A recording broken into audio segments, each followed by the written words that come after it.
Hola, el día de hoy estamos presentes Sara Salcedo, Jimena Cruz y Jason Rojas. Vamos a hablar sobre, la tercera parte de Conversaciones de Arquitectura Colombiana. En esta lectura nos presentan a un nuevo personaje, por así decirlo, que se llama Wilhelm Drus. Gracias por recordarme, Wilhelm Drus. Alguien que pues obviamente jugó mucho en el papel de lo que fue la universidad y demás. No sé si alguno quiera empezar el día de hoy. Esta vez quisiera empezar hablando de algo que me llamó mucho la atención y era una parte que mencionaba en la forma de evaluar la arquitectura, que él mencionaba que es como muy difícil evaluarnos, por lo que no es como una ciencia exacta, que los resultados deben ser siempre los mismos y precisos. Él nos mencionaba que si él pone a hacer como algo a una sala de 20 estudiantes, él va a tener 20 respuestas diferentes y no puede decir que cuáles están bien o cuáles están mal, porque pueden estar 20 bien o 20 mal o 20 regular. Entonces es muy complejo esta forma, y creo que muchos de nosotros hemos vivido esta parte que a veces uno dice, pero si yo creo que esto está bien, y uno le terminan poniendo una mala nota y a veces dice, no entiende por qué pasa esto. Okay, sí. Y siento que a veces esto pasa mucho, que uno termina haciendo lo que al profesor le gusta, porque al final es lo que él es el que termina poniendo la nota. Y si al profesor no le gusta, es por lo general lo que uno hace es hacer lo que al profesor le diga. No sé, te voy a interrumpir un momento, Jason. Lo que pasa es que obviamente yo entiendo mucho ese punto de vista donde a veces es injusto que te digan como que tú estés ya con esa idea fuerte, tú digas, bueno, pero pues esto es lo que yo quiero hacer, al fin y al cabo es mi proyecto, y que luego el profesor venga y te diga como, oye, no, a mí no me gusta, cámbialo. Lo que pasa es que al fin y al cabo en la vida real es así. Uno obviamente puede meter como lo que quiere hacer, pero el cliente es el que le va a decir a uno, oiga, no me gustó ni mierda su proyecto, cámbialo. O sea, pues más por ese lado siento que va la cosa. Y eso en la universidad sí se ha visto mucho, como que siempre nos han preparado, por lo menos ahorita que estamos viendo todos, la mayoría integrador, pues ahí sí nos muestran mucho que ellos quieren que nosotros hagamos como lo hacen en un concurso. Y normalmente cuando seleccionan un proyecto en un concurso, el proyecto no se queda así, como tú lo presentas en el concurso, te lo hacen cambiar después. No, para complementar algo. Pues sí, o sea, eso sí es entendible, pero a lo que me refería es que no por el hecho de que eso quiere decir que tu proyecto esté mal, sino que simplemente es otro punto de vista diferente. Sin embargo, aquí es donde yo creo que volvemos al tema del ego del arquitecto, porque Wilhelm hablaba de ponerle no solo levantar muros y ya, sino que el proyecto tenga un alma. Y yo creo que a veces lo que dice Jimena de que uno termina haciendo lo que el profesor quiere, creo que se trata ni siquiera lo decía Jason, no se trata ni siquiera de que sea como un pedido, como si fuera un cliente, sino que creo que es más bien el ego de algunos profesores. Y es el ego de lo que a ellos les gusta y de lo que ellos harían. Y por eso ellos intentan meter en el proyecto de uno lo que ellos harían. Y los cambios que ellos le ponen a uno son de las cosas que ellos harían. Que pues es una cosa que hablan muchísimo. Creo que en estas 3 lecturas de Conversaciones de Arquitectura sobre el ego del arquitecto. Entonces no lo veo tanto por el lado que dice Jimena de que iguales nos están preparando para la vida real, porque es que el que le manda a uno a hacer un proyecto es un cliente, no un arquitecto. Bueno, la mayoría de veces. Creo que tienen razón en esa parte, porque con algunos profesores se siente más fuerte eso, como que te dicen, haz esto, pero haz esto. Hay otros que te dicen, no sé, usted resuélvalo. Sí. Entonces cuando te dicen, a veces cuando uno está iniciando y le dicen, usted resuélvalo, para uno es muy difícil porque no tiene como el conocimiento para resolver.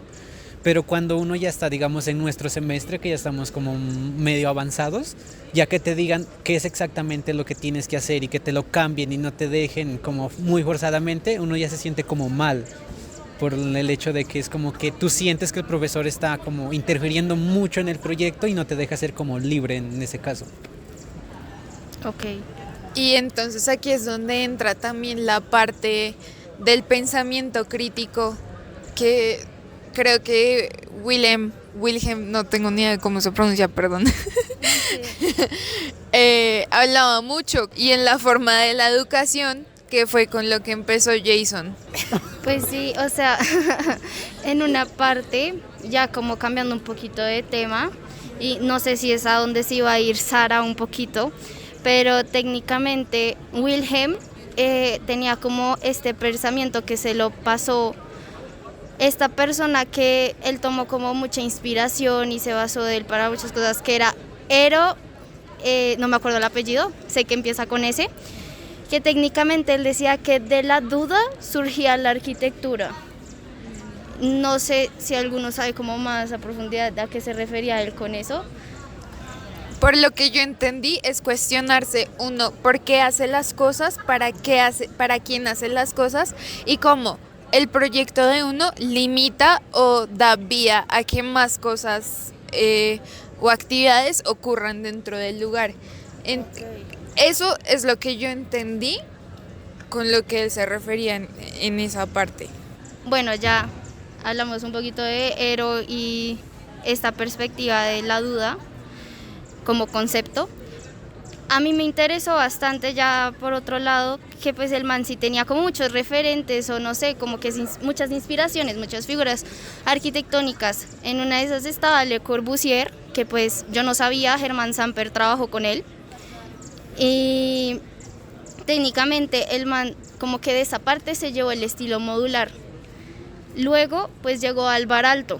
Entonces él explicaba que Alvar Aalto era como un concepto más humanista, que incluso manejaba como más el tema del ladrillo y era como mucho más de, no sé cómo explicarlo, más de la identidad de cada sector y pues cada espacio, cómo poderlo identificar y darle como cierta alma al proyecto, por así decirlo.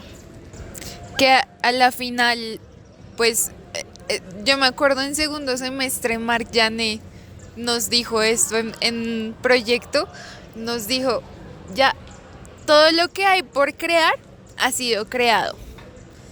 Entonces a mí eso se me quedó marcado en la cabeza y creo que es verdad, estoy de acuerdo. Sin embargo, uno puede ver todas estas creaciones que ya existen para uno mirar cómo las puede implementar en su proyecto y justamente darle ese alma y ese sentido al proyecto, que sea congruente. Sí, ya para finalizar, a mí me gustaría hablar como de lo que él le preguntaba, como que si él tenía un estilo en particular, y él le decía como que muchos arquitectos como que se ligan a un estilo en particular y que tienden a repetir lo mismo y que uno ve, no sé, está caminando por ahí, ve un edificio random y dice, es de este arquitecto, porque ya conoce el estilo.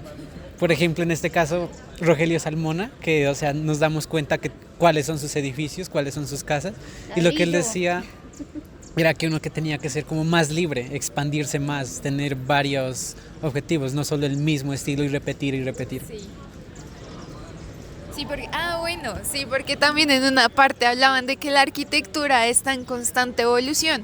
Entonces, supongo que llegará a un punto donde ya lo que tenemos ya no va a ser suficiente, vamos a alcanzar un nivel aún más loco. O sea, pensar que empezamos de vivir en cuevas y construir chozas a tener edificios como los de Zaha Hadid. Entonces, ¿qué tal que en un futuro es una vaina incluso más loca?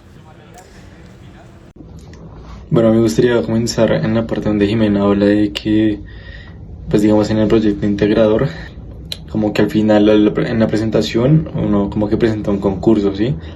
Y al final lo que le hablaba en la lectura era que uno en los planos que hace en la universidad no llegan ni siquiera a ser como un anteproyecto, porque pues él mismo dice que es como que uno cuando es estudiante hace como planos de mentiras, porque ya yéndose como una vida real, uno tiene que hacer como planos de constructivos, estructurales e instalaciones. Entonces, respecto a lo que dice Jimena, sí, pues sí es verdad. O sea, no tiene casi ningún resultado ese como concurso que uno hace en ese proyecto integrador. Por otra parte, tocando como el tema de las enseñanzas que hace como los profesores, siento que en la universidad también hay como un tipo de estatus. Me parece interesante porque, digamos, no sé, a mí un profesor me puede como corregir algo o darme consejos, y dependiendo pues obviamente de quién sea el profesor, yo creo que eso pasa en todo el mundo, no solo en arquitectos, pero teniendo un estatus más alto, siendo como un arquitecto como mejor, bueno, calificado por así decirlo, pues uno como que le para más bolas, como que toma mejor en cuenta, o pues se le queda ahí en la cabeza como los consejos que uno le dio. Por otra parte, también me gustaría tomar en cuenta cuando habla de los talentos en la arquitectura.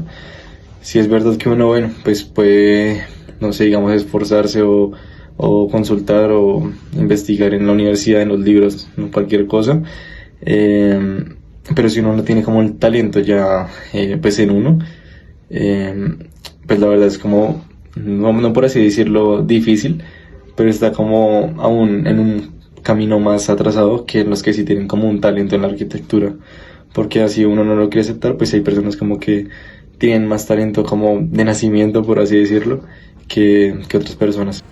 Bueno, ya, bueno, yo creo que eso ya sería todo y adiós.